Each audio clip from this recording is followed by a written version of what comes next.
G'day folks, Scott here. Today I'm reviewing the Cloverfield Paradox. Now yesterday was Super Bowl. There was a whole bunch of talk that they were going to release a whole bunch of new trailers and announcements for movies. They had the Han Solo movie and the Avengers and the new Mission Impossible, new Jurassic Park or Jurassic World Part 2 trailer, and there was a lot of rumors they were going to release information about a new Cloverfield movie. What they did was actually release a new Cloverfield movie. It released on Netflix yesterday. It's up right now, and as I said, it's called the Cloverfield Paradox. So this is a third movie in the Cloverfield franchise, and it's a shared universe. Like, the stories don't seem to connect directly. So yeah, I don't know. It was okay. I mean, if you've got Netflix and you've already got a subscription, then you've essentially already paid for it. You may as well watch it if you like the other Cloverfield movies. Cloverfield and Cloverfield, or 10 Cloverfield Lane, were very different. And just like 10 Cloverfield Lane, this was a movie that was being made that had nothing to do with Cloverfield, that was then picked up by Bad Robot and repurposed to be part of that franchise. So this movie was apparently originally called something like the God Particle. It was supposed to come out at the movies last year, but the studio pulled it because of the lack of financial viability with movies like Life and Geostorm and even Alien Covenant. Then it's been picked up by Bad Robot, repurposed and released as the Cloverfield Paradox on Netflix. For a Netflix movie, it's pretty good. Given the fact that it's only a week or so since I watched Bryce, which was brilliant for a Netflix movie, I didn't stand up to that, but I didn't hate it. The problem with this was I found the first half really strong. It set up some really interesting story elements and some, quasi kind of horror scenes that happened throughout it.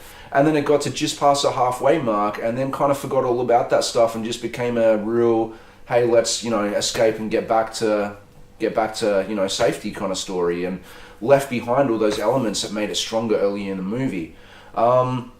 It's basically about the world has no power. They never really explain why, or if they did, it didn't really make an impression upon me.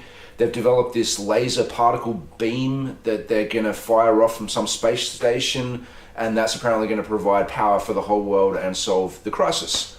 There's like a scientist that warns them, hey, messing with this and using particle beams, it could be really dangerous, and it could, splinter and open up a parallel dimension or universe, and it could, make things susceptible to monsters and all this kind of horrible stuff. And of course they go ahead and do it, and they fire this thing off and they go to another place, and I'll kind of leave it from there. You check it out yourself, see what happens.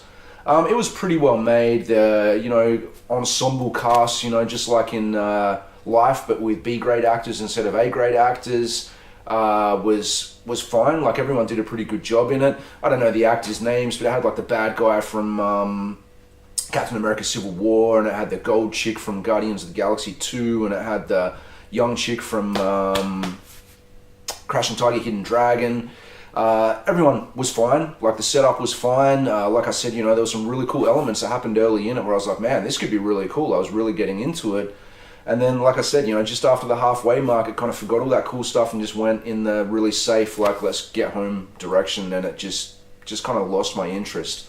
The space station itself was really well made. It was very reminiscent of, that alien kind of world with like a, kind of more dark and grey coloured Nostromo kind of environment, but it was pretty well made and it looks pretty cool.